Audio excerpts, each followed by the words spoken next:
Enough time for one more story.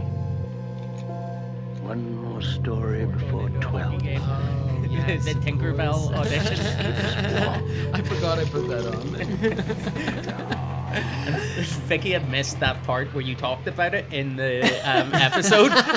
So she's like, Dan has a lot of range, but why is he putting it at the end of the podcast?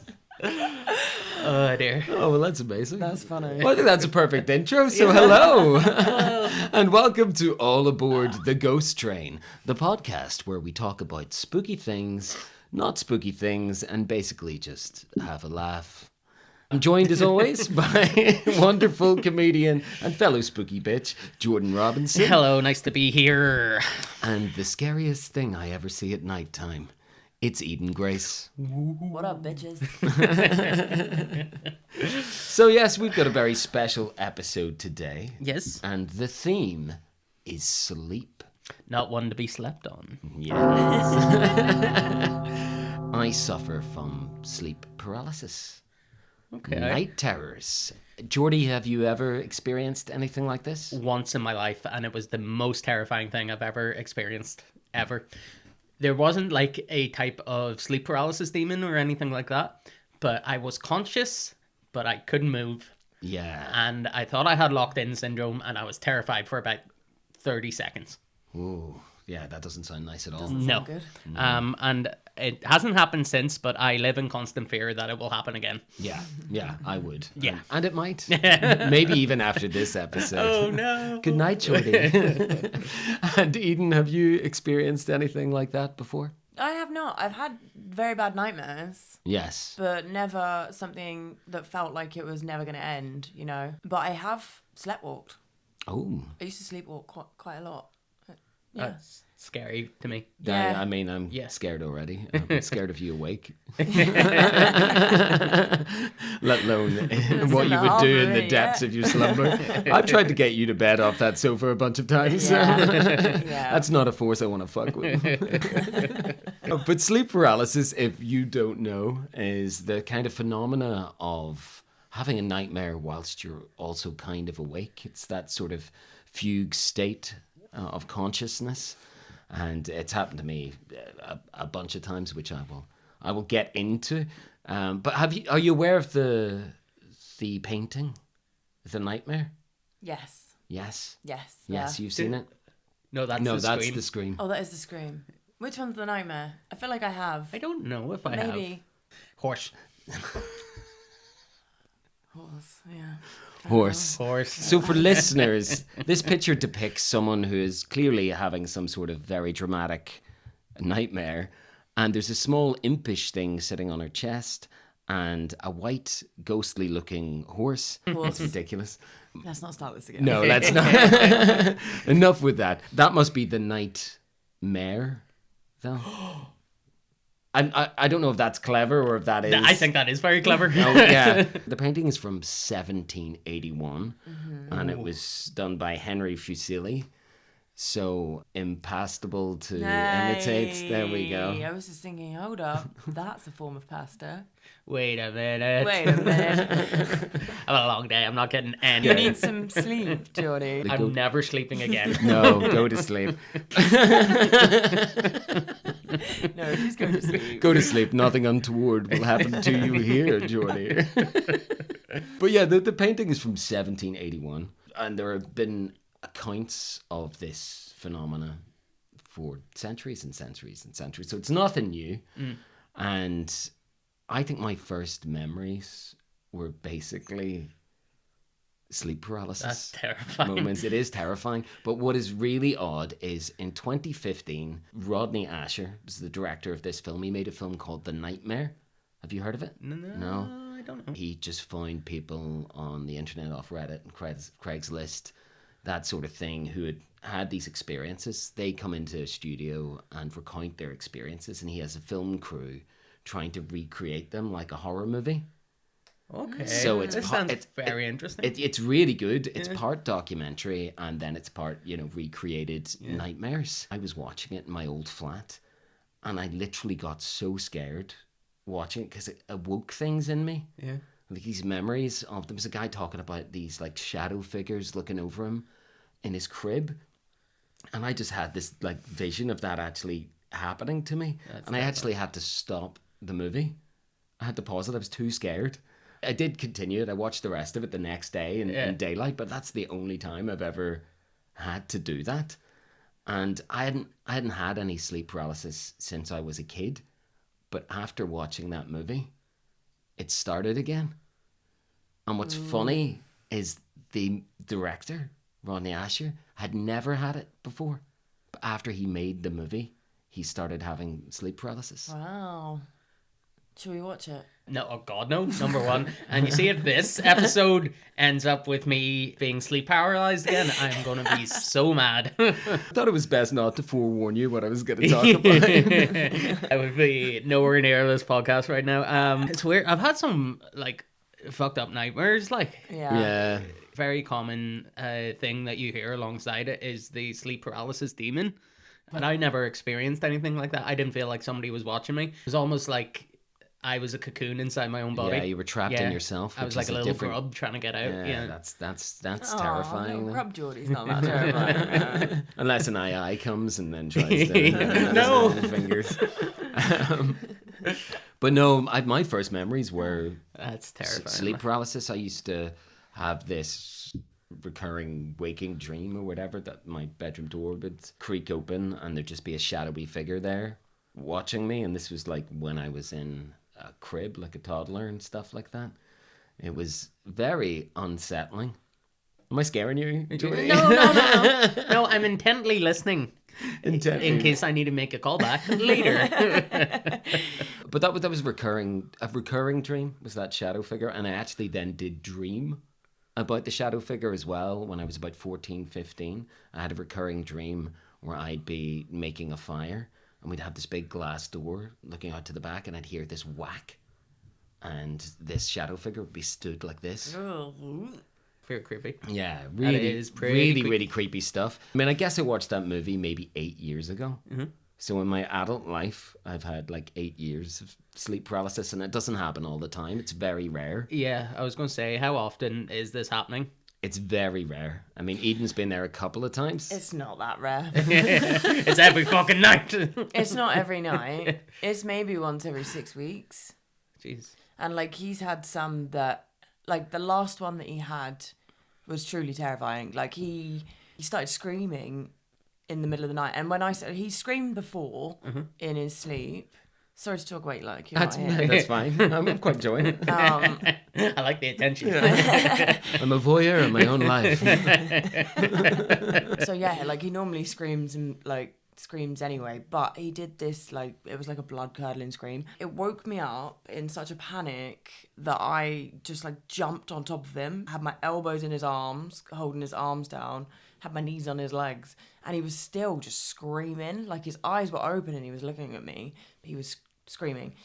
And I was in such a shock that I didn't know what to do. And then I was like, well, I'll just put my hand over his mouth. And I was like, that's the worst thing I could do. So I didn't do that. And then you woke up, and I think we ended up in like a bit of a tussle. Like I was on like half off the bed, half on the bed. You were like, "What the hell just happened?" Yeah, I had no clue. Yeah. And normally with those ones, it's quite distinctive. I see a thing. Yeah. I heard my phone go off one night, the message tone or whatever, and I must have just fallen asleep or something. Just saw this hand right there draw away with this really impossibly elongated arm.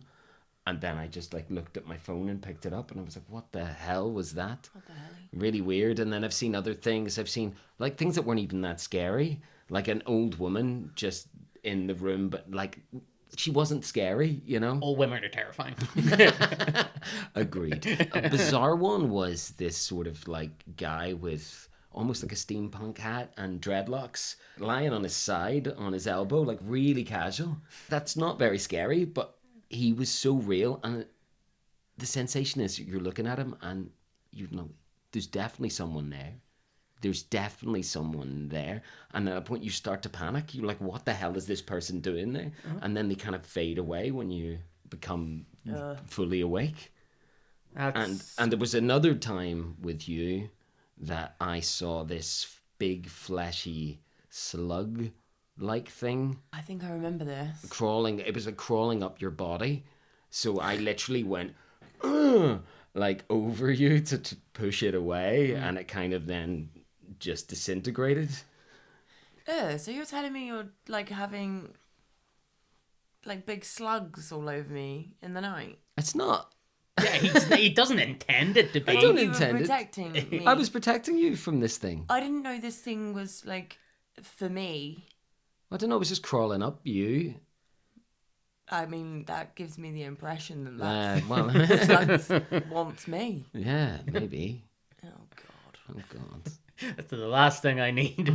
But don't worry, I will protect you from any fleshy slug monsters. Apart from my own. Hey, I had a dream recently, and I accidentally ended up hitting my fiance in bed because I dreamt that I was in Italy in the football match. A couple of people started fighting with each other, and I was trying to pull them apart. And then I woke up to Vicky going like, "Why the fuck did you hit me? What the fuck?" And in my head, I was like, "No, it was an English person." And then she was like, "What the fuck are you talking about?" So yeah, that's not really sleep paralysis, just a Domestic abuse. Yeah, I was going to say it's an easy way to just poo-poo the idea that I hit my fiance, but no. It's interesting you should say that. Yeah. Carry on. Oh, okay. Oh, interesting. But yes, my sleep paralysis. That's scary. Yeah, and I think the kind of, not the last one I had, but the most like vivid one was in Lisbon, my family home, and I was staying in my parents' bedroom, and I was lying there and I couldn't sleep, and I was very aware that this man sort of just formed in the corner, but he was kind of not decomposing, but almost eroding. Like you could see parts of his bones and parts of his skeleton and organs and things like that. And I had somewhat of a psychic conversation with him, so to speak, in my dream or sleep paralysis, where he didn't talk, but he showed me what was happening to him. And he essentially had been trapped in this space. He'd been falling for such a long period of time, slowly eroding, and he'd managed to find a perch here in this room for some reason. This room. Not this room. Oh no. yeah, in Lisbon. In Sorry, Lisbon. And what was funny was for the 2 days after that, I caught what I thought were glimpses of this man in the house while I was upright and awake. It's like it almost bled through to me being conscious, but maybe whatever that sleep deprivation. I don't think I was sleeping well at the time, because I think that's supposed to be a big thing. Yeah. The brain can do crazy things. Yeah. It really can. Oh, 100%. But also, I've been to Lisbon, and I had experiences in Lisbon. I absolutely adore that house. Yeah. I don't think I'd stay in it by myself. No, I don't even stay in it by myself. We should save this for the Lisbon Yeah, episode. I'm really looking forward to it. Yeah, we will do that, and that'll be our first episode in the new year, I think. I also looked back at the episode that we recorded there, like the debrief from Tully Kill, and we're talking, there's an open fire, and for about 5 minutes uninterrupted, I am staring into the fire, and it is the most unsettling I've ever seen myself. It's like I'm dissociating while I'm actively talking to you, and I'm just staring at this fire. It's so like malevolent. It give me the creeps. I think we were all just kind of spooked then. weren't Yeah, we? and it was pretty kind of- cold out as well. So. Yeah, I think we're spooked and drained from a very surreal experience, really. But yes, that's me. That's my That's sleep paralysis. terrifying. It's an ongoing thing, because the last one wasn't too long ago. What was that, like 3 weeks ago or something?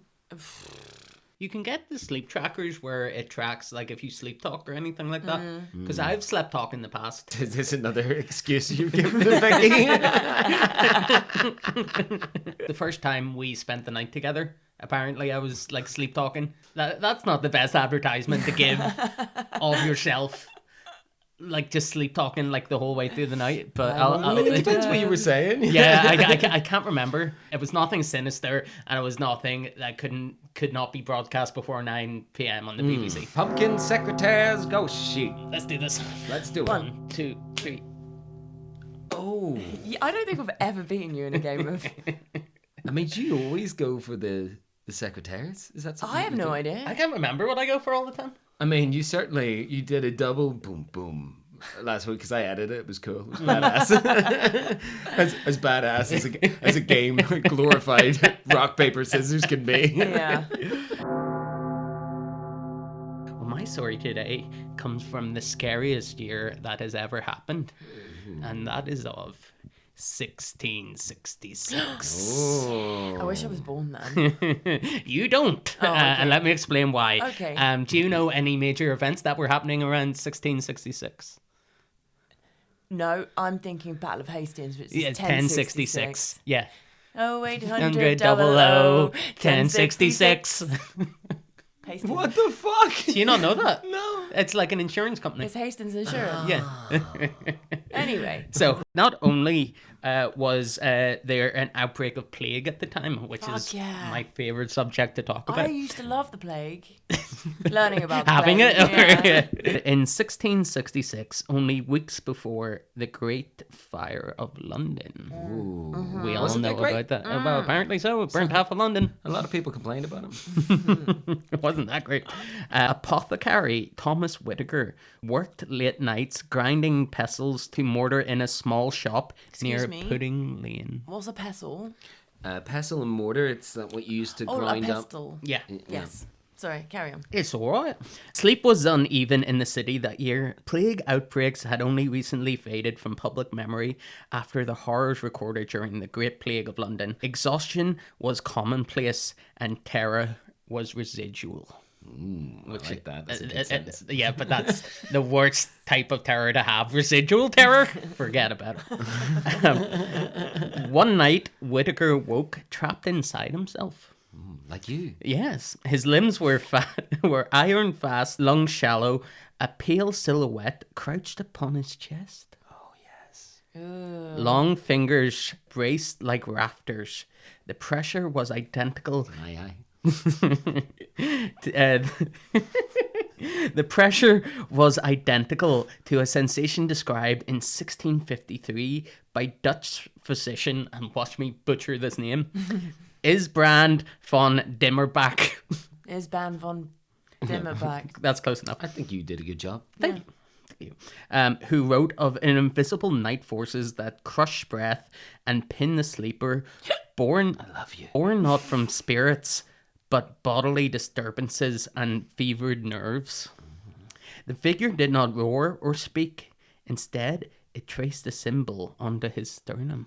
Oh. The same The sternum's Yeah, no, sternum's here.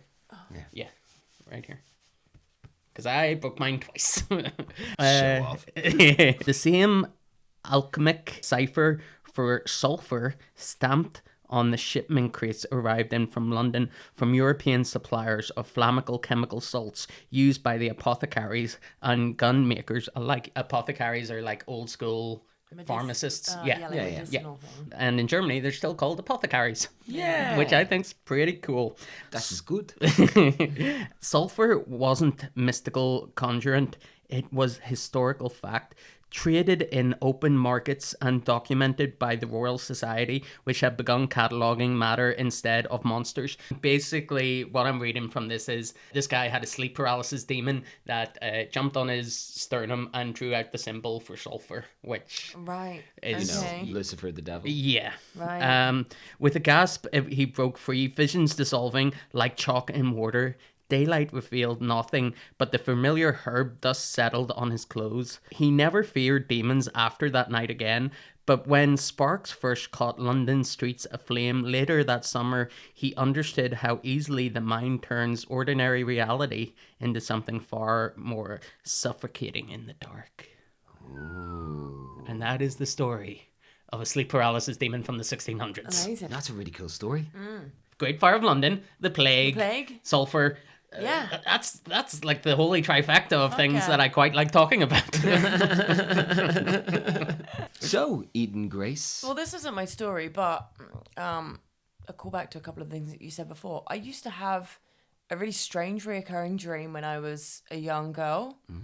So I had two best friends. They were twins called Stephen and Andrew, and they lived like 5 doors down from me. Their mum was like an angel in my eyes, and nowadays I look at her, I can't remember exactly what she looked like, but when I think about her, I picture Lois from Family Guy. No script. Oh. But I used to have this reoccurring dream that I was trying to save her, and it was at the back of the house. There was like a big green, just big green at the back of all the fences, and there's some trees in there. And in my dream, there was like a bike shelter, and I had to like climb across it, and the bike shelter was like covered in butter.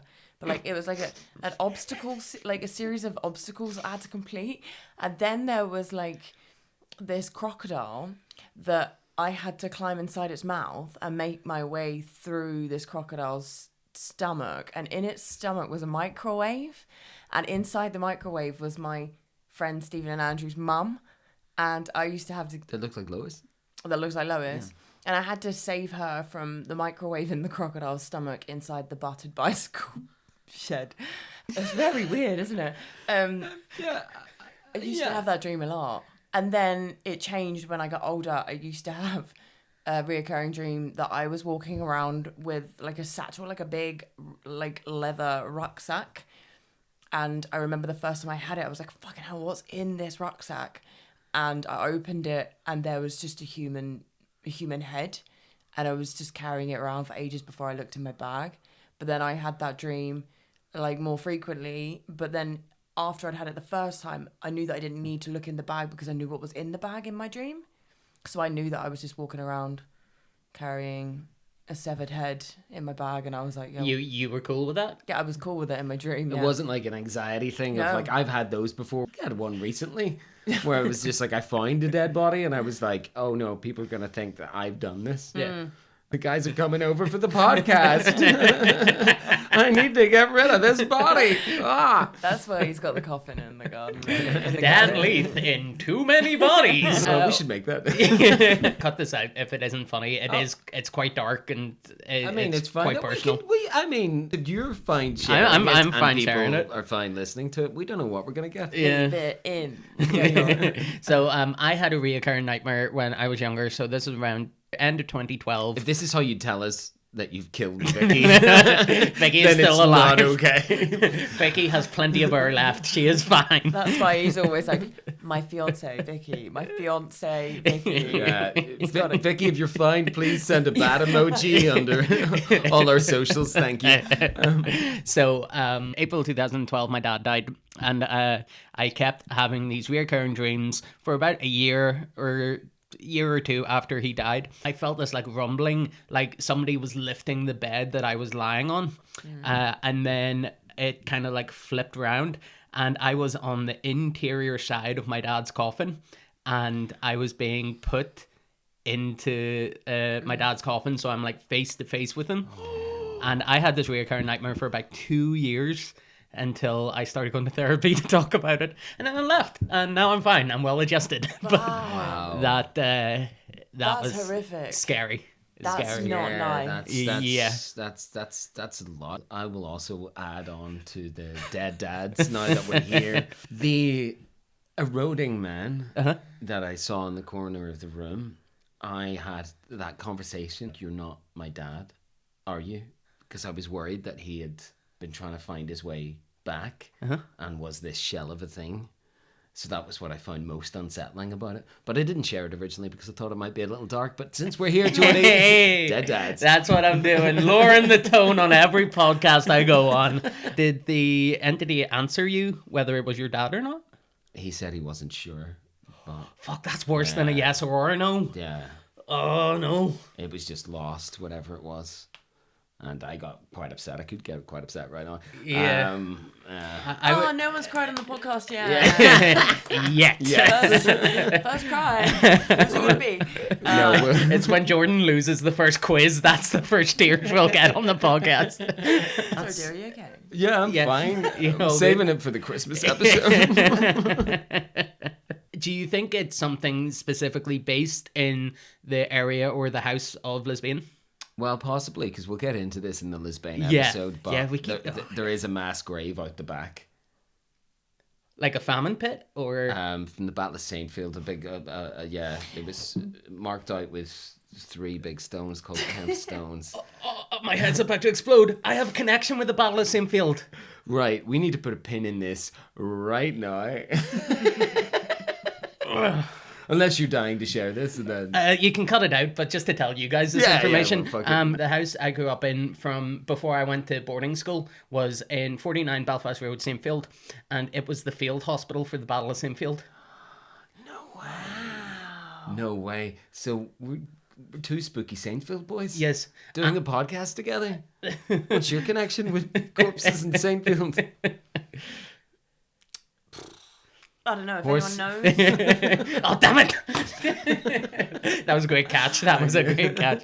And nowadays I do tours talking about the United Irishman Rebellion of 1798. That is pretty much most about what I talk about when I do Clifton Street Cemetery. Because a lot of the United Irishmen are buried there, and some in Fires Bush. That's creepy, the amount of kind of similarities that we have. Yeah, that's a bit nuts. Yeah, it's a little bit uncanny valley, like. And the fact that you're kind of borderline related to my neighbor. Yeah. Yeah. Yeah. Yeah, it's very strange. It's strange. Very strange. Anyway, Eden Grace.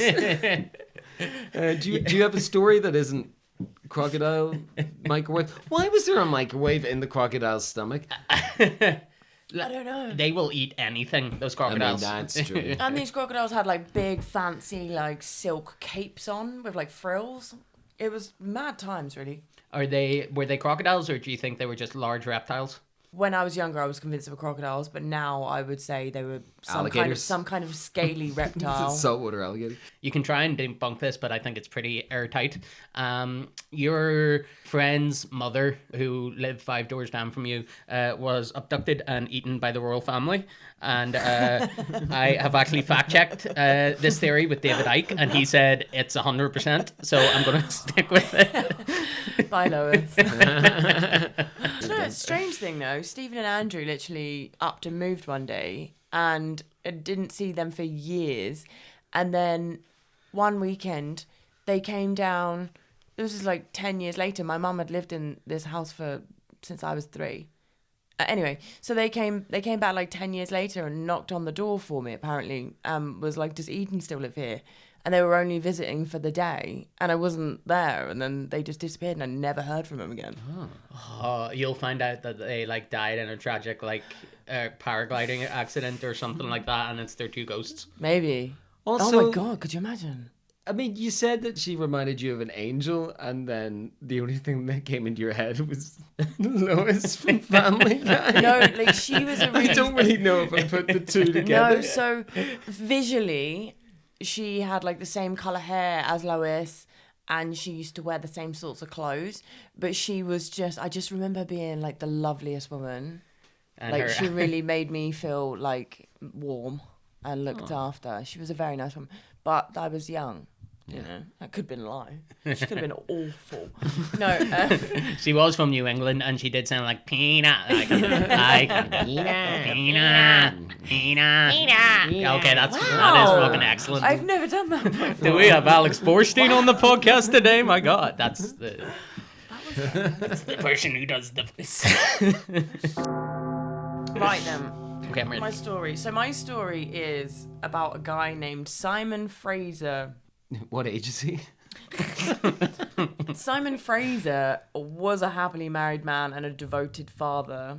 He was 27 years old. Ooh, quite young to be a devoted father. This is a true story, and this goes back to what Geordie was saying about maybe saying some horrible things in his sleep, or maybe accidentally beating the shit out of his fiancée. At 1 a.m. on the morning of the 10th of April, 1878... Oh, it's an oldie.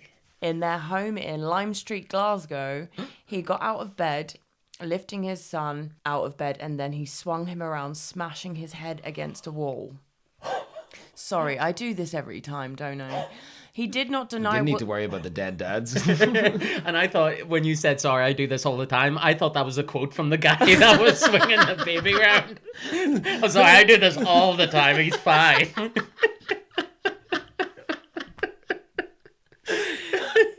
He did not deny what he had done, but he told the police that he thought he had been defending himself and his family from a savage creature which was trying to harm his son. This was not the first time that Simon had experienced problems in his sleep. In fact, his nightmares were a normal occurrence. Witnesses at his trial at Edinburgh High Court gave evidence of previous injuries he had caused while fighting off the visions in his nightmares. Don't look at me. You want to have a baby? His father recounted how he had awoken one night to find his 14-year-old son on top of him, beating him. His sister also told the court how one night Simon almost strangled her. The court was also told about one occasion where Simon had to be pulled out of the sea, where he had gone to try and rescue his sister from drowning. She was, of course, safe in bed at home. On another occasion, he had pulled his wife out of bed by the legs because he thought he was saving her from a fire. The foreman of the jury intervened to say that he and his colleagues considered that Fraser was not responsible for his actions.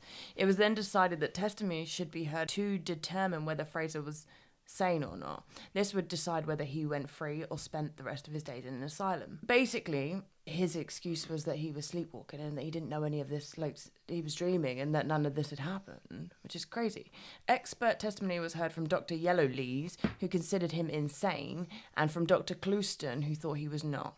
The jury did not retire, and after a minute or so of whispering among themselves, returned the verdict that Fraser was not responsible for his actions and that he was sane. However, even though he had been found not guilty, there was still some concern about the fact that Simon may commit yet another serious crime, and no one wanted that.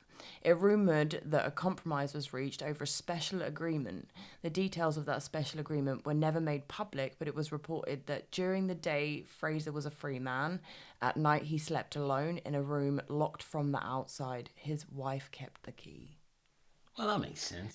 And you know what? I was researching. I wanted to see how many people had murdered whilst sleepwalking and then gotten away with it. And it's actually, there's a few cases. I'm not alarmed here at all, considering you've only just told me that you used to sleepwalk a lot at the start of this These podcast. are breadcrumbs being left for a detective. I have never done anything aggressive while sleepwalking.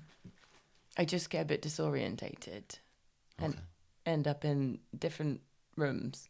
I once hid a load of knives and forks when I was staying at my friend Becky's house, and they never found the knives and forks.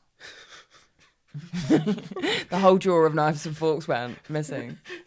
Take them straight to cash converters. Yeah. That's terrifying. Yeah, that's bizarre. Yeah.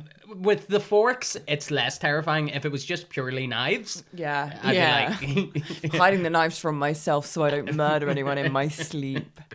That's unsettling. I don't want to sleep by myself for the rest of my life. That sounds Yeah. sad. I don't want to be a Like, nighttime prisoner. I mean, obviously he, swung his baby around and smashed its head off the wall, and that's Yeah. pretty sad and Hey, traumatic. collateral damage. It happens. Yeah, he can make another one. Imagine as well though, like he is constantly trying to fight something that's not attacking the people he loves. Imagine how I know. devastating knowing that man is going through all that stuff all the time, and then having to lock him in a room and go, "Night, darling," just so he doesn't kill anyone or I know, that'd be awful. break his own That's neck. like an episode of Black Mirror or something. Yeah, like Yeah. I think I would go, just put me down. Like, I'm sorry, I'd rather just But- smother me while I'm sleeping. I don't think it's necessarily the safest either just to leave him in the room because he can Yeah. harm himself as Yeah. well. Yeah. I don't know, straitjacket to sleep in. I used to really, when I was a kid, I really wanted a quite straitjacket. comfy. Exactly, this is why I wanted one. I'd like one in black, please. I'll get you one. Yeah, a black one. Yeah. Yes. Have you ever been to the Crumlin Road jail? I haven't. Oh, you really need to go. They have like a padded cell there. Yeah. And I'm like, I don't know, it'd be nice for one night, wouldn't it? I would find myself just like running and jumping at the wall. Like, Yeah, using it as like a smashing bounce castle. Yeah. How much can this wall take? I mean, that's kind of what you do with regular walls. So. Who, me? Yeah. I mean, it's true. I cannot deny. It's a class story. Yes, another great story from the past. Traumatic, interesting, where the law lies with these things as well. yeah. Like, we should probably do an episode on, like, famous cases, Yeah. famous trials or something. Oh, Yeah, that would be yeah. excellent. Yes. Obviously, Yes. we had James Haddock, you know, that went to court. But yeah, I think there's something to that. That would be really cool. Yeah, I love that. I'm up for that. I love a bit of true crime. Yeah. You know me. I'm very much up for that. Ghosts did it. It works for like murder, but like when you commit like tax fraud, you can't go like a ghost did it. Oh, it's quite funny actually. Do you think that you'd not be acquitted quicker or something like that? And it was like, this guy's trying to get out of his tax. Before I chose that story, I was researching a few others, and there was a guy called Kenneth Saunders, and he actually like drove 20 kilometers to it whilst he was sleeping, and he killed his mother and father-in-law.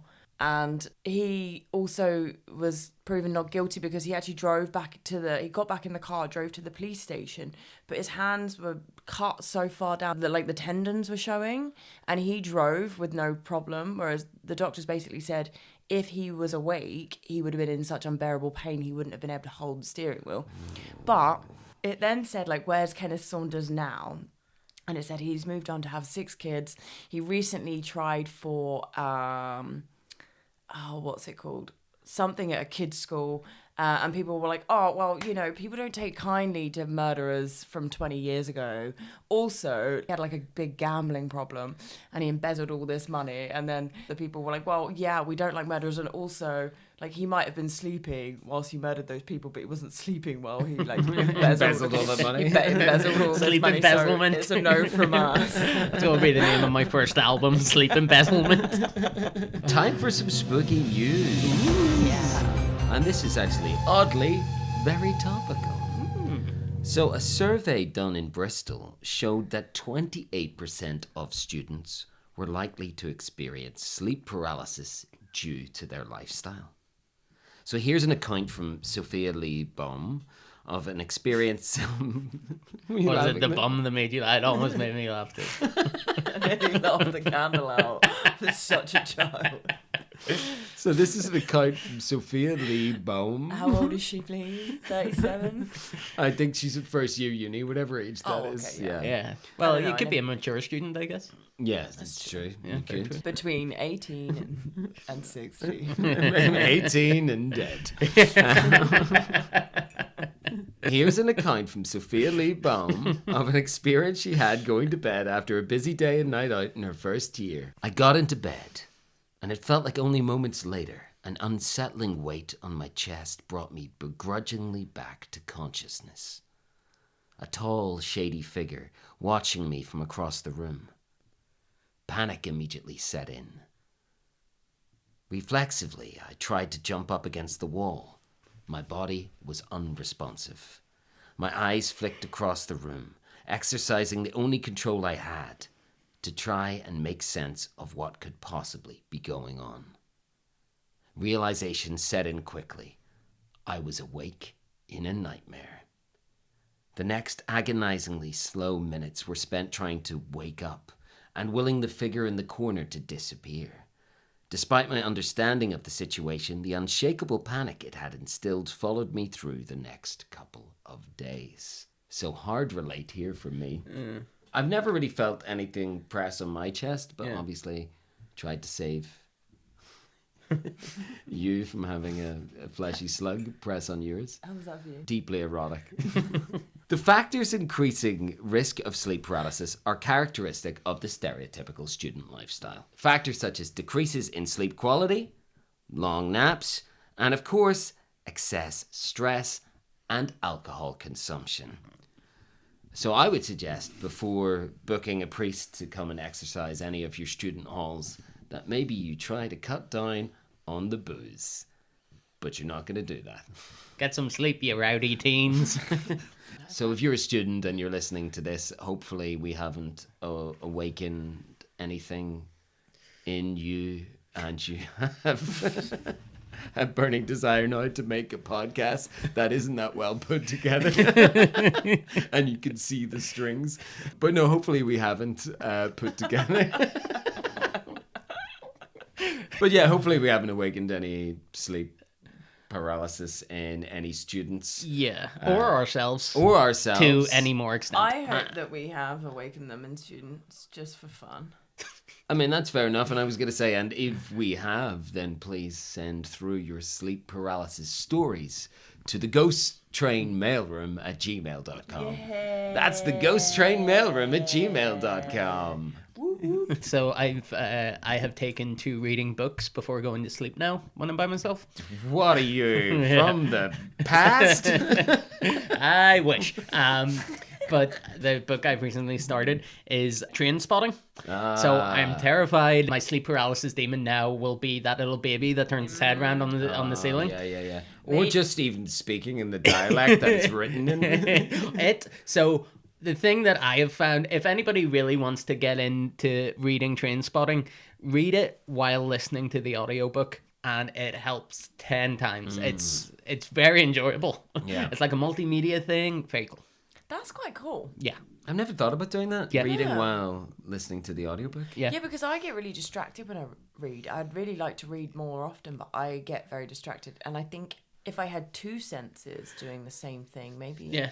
Well, you can smell the book as well, so that's 3. Yeah, I could probably eat it. I love the smell of a book. Yeah. I Well, like the I smell like of the new Argos books. I don't really catalogue. like old books. Old books, to me, kind of smell like what the inside of the sheds in Rowan smell like. Oh, that's specific. Ultra specific. If anybody's been to Rowan, they know what I mean. Did you guys ever smell the Argos catalogue? Let us know if you've smelt the Argos catalogue, because that is a fond memory for me. Sniffing the new Argos catalogues. I know what I'm getting eaten for Christmas. Yeah, well, they don't do them anymore.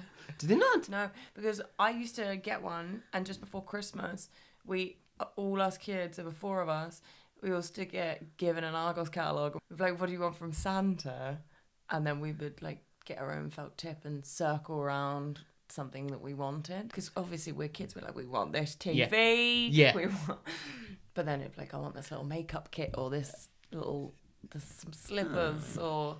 So me and my brother had the exact same thing, but because he was oldest, he got to go through the catalogue first, and then he would circle all the kinds of things he wanted, like United bed sheets or something like that. And because my brother is truly a sadistic person, he was like, Jordan, what do you want for Christmas? And I'll be like, I don't know, Batman the Animated Series walkie-talkie or something like that. I can see and where this is going. He went to the page and ripped the page out, I did not see so where that I was going. couldn't circle what I wanted. That's horrible. I know, I got bullied very badly Son of by a my bitch. brother. Sorry to Damn you, defame Sam. your mother there. Sam, We're trying to get her on the podcast. Sam, I hope we awaken a sleep paralysis demon for you. That's not very nice. Mr. Argos. I'm the catalog. I've come for you. Smell me.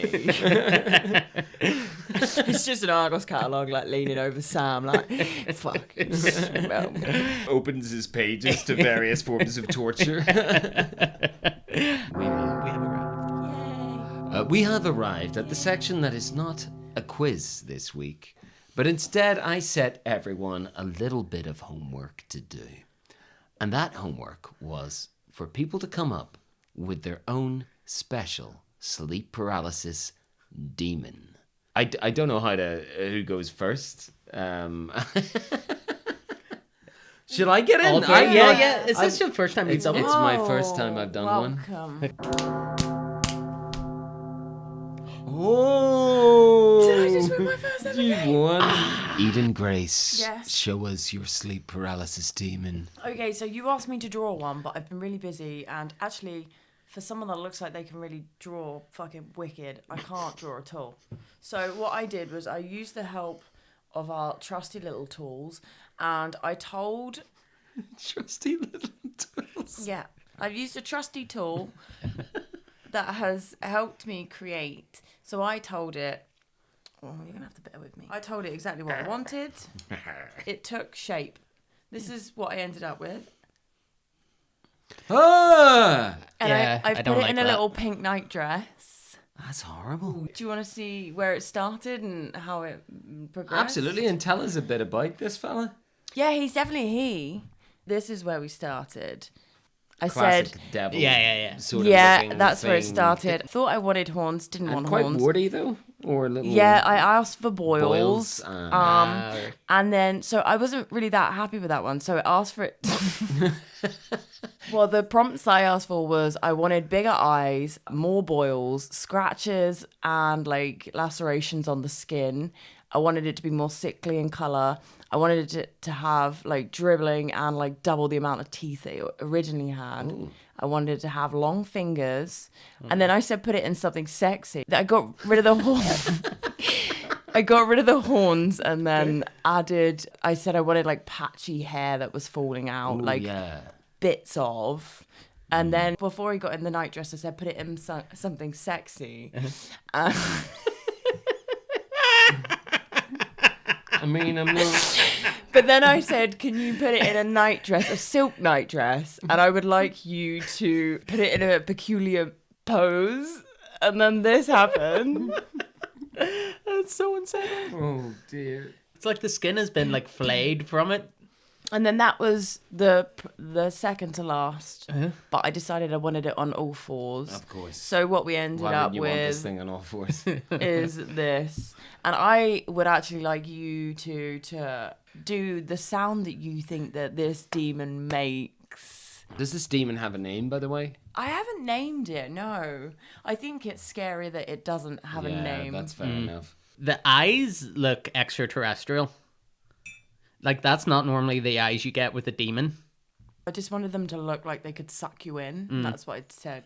And like, I mean, it kind of looks like it could suck you in and suck you off at the same time. the mouth is very, very blowjobby. With those teeth? Yeah, it's a hazardous blowjob right there. The boils also kind of look like mini nipples all over his body. Yeah, I quite liked that. I don't know. The sound I think he would make is, all right, Paul. Can I have a can of Iron Brew sugar free? So Scottish, I was going for in case anybody didn't get that at home. I think mine is just going to be a simple... That's good. That's pretty good.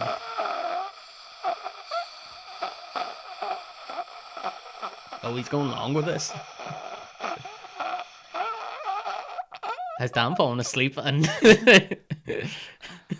I'm in Dan now. I think it would be like that, but just a bit wetter, you know? Yeah. Yeah. Yeah. Yeah, almost like he Obviously. has pneumonia, like a really like chesty cough, pneumonia Yeah. type thing. Yeah, I get it. Yeah. Very cool. Well, yeah. That was cool. Did you want to name it? No, I No. like it being nameless. I Nameless. just think nightdress is pretty... It's quite What if it's just nightdress as a nickname? Yeah. Nightdress. Nightdress, yeah, Nightdress. Oh. it works. I'm trying to go to sleep, but nightdress is here again. Terrifying. Oh, yeah. Shall we? Yes. Yeah. Sorry. I win! I lose 2 in a row. Okay, that's great, because I didn't want to go last, because I feel like mine's going to be such an anti-climax. Should I show you the picture first, or should I describe? Yeah, describe. Okay. This furry enigma of a creature appears propped up on a spinny office chair at the end of the bed. Its name is Juniper. Oh, like the berry. Yeah. Juniper is completely naked, covered in brown matted hair, which somehow looks wet, although is hard to the touch. Juniper would be 8 foot tall, but for some reason has had their legs amputated and so crawls about slowly on hairy stumps. Juniper crawls slowly towards its victims, staring with crimson eyes and bearing a snaggletooth snarl, like when Andy Murray tries to smile. As Juniper crawls onto its victim's chest, it carries a broken cassette player, and plays Eternal Flame by the Bangles. But it's only a repeat of the line, I watch you when you are sleeping, you belong to me. That gets slower and slower, like the batteries are running low. Amazing. You hate that. I hate that so He much. Yeah, I hates hate that music song. slowing down. And it never stops. It just I gets just hate that song. impossibly slow. I just hate that song. Its breath smells like stale, cheesy Wotsits and old shower drain. And he's not for moving. To show you an image now, this is Juniper Sleep Squatch. Yes. Here we go. I love that she Who has. says real art is better than AI? I love that she hasn't got a neck or like she's just eyes and a mouth and hair And nipples. and nipples, tits. And a Bangles cassette. And Andy Murray mouth that That's, smells of cheese Wotsits and shower drain stank. I like her stumps too. I And, think yeah. she's stunning. I think she's pretty good. I really like her. Juniper Sleep Squatch. Is she Why single? did you think that would be anticlimactic then? Look at me? Yeah. What was that? I feel like if Dan had a twin sister, look at Very good. I really like that. You can keep it if you want. Can you write Dan 37? Yes. And can we send it somewhere? Yes. Is Blue Peter still a thing? It has to be a thing, don't know. surely. Oh, it absolutely is. Oh, 'cause 100% actually, send that in. Joel Mawhinney, the magician from here. Oh, shit. Yeah, he's a Blue Peter presenter. Oh. No, but he was in the second ever Halloweenmas. And now he's interviewing people He is from trying Now You See Me, Now You Don't doing magic tricks whilst we're here. He has tried to With scrub that Juniper's from the internet. Sleep so- Squatch. Do you know where he lives? We could just send it to his house. Yeah, let's Oh send my this gosh, to that's Joel very Mawhinney. funny. I think that's a great. Anyway, goodbye for Bye, now, Juniper. Juniper. Goodbye, Juniper. And see you tonight. It's been a pleasure. Now, I don't know if I understood the assignment or misunderstood it, but boy howdy, have I got a sleep paralysis demon for you. So this is not AI generated, nor is it an artistic endeavor of mine, but it was me while I was in college today on Microsoft Paint. But so... No. I don't want him. I don't want him. I Do you mean, have any idea who this is? I'm really laughing at the moustache, but no, I have no idea who that is. I'll tell you off Yeah, screen. give us the details. This person's name is Norlando Stevenez Hertzinger. And they're from Montevideo in Uruguay, which is the capital of Uruguay. But he grew up in the town of Fray Bentos Hey. Is that where the fucking tin pies come from? originally. Yes, Yep. yes. My friend Becky, her dad used to cook the best tin pies, and actually, trick is sorry to interrupt, but you wait, like, you know, it always goes a bit soggy on top, and no one can ever work out why it does that. Or like cook it to the like recommended time, like cut the pastry off the pie and put it on the side and put it back in the oven, and it will just carry on cooking. So you'll have a perfectly cooked pie and then like a separate crust. Then you can put that on.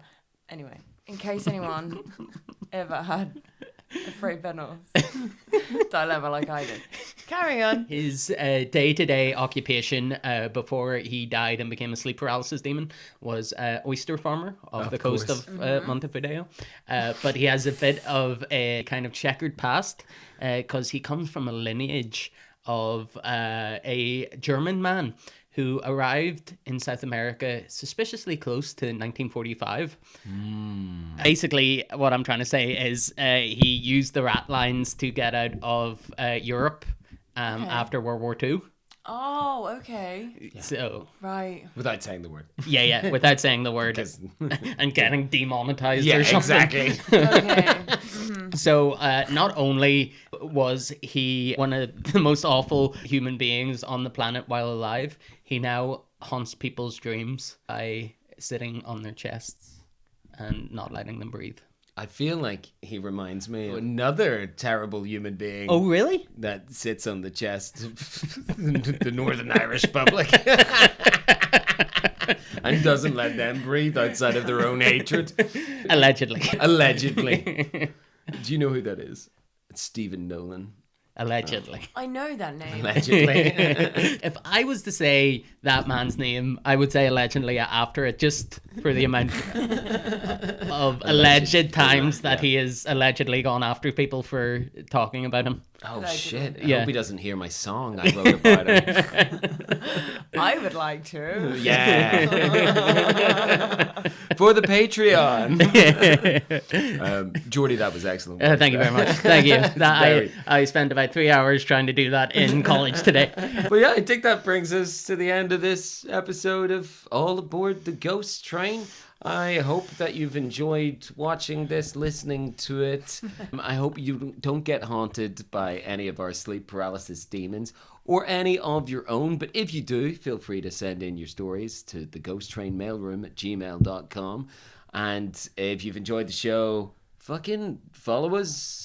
Fucking give us a 5-star review. Why are you being so stingy with those stars? 5-star review or in Orlando, Stephen as Hertzinger will come into your dreams and not let you have a peaceful society where we don't blame one side of the community over the other for every single issue that happens, and we will never grow as a country until those people are dead. Allegedly. Can I say something? Yeah. Hello, Mom. No. I make like clay things, like this art, the clown head over here.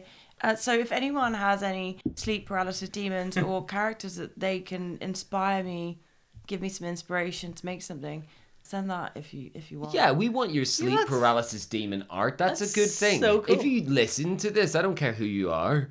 If you listen to this, do it. Draw a sleep paralysis demon. I would love that. Send it to us. Or make yeah, one. send it Or on make, Instagram. or make one on using a handy tool. Yeah, you could do that, and then I can make it using my handy tools that are my hands and clay. Send us your sleep paralysis demons. Give us your ratings. Subscribe on YouTube. Stay fucking spooky and try not to have any nightmares. Don't swing your kids around and whack them on the wall. Or do it if you have a good lawyer.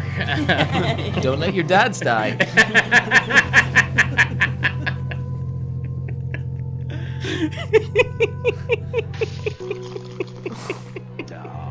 Oh no! Oh, wait.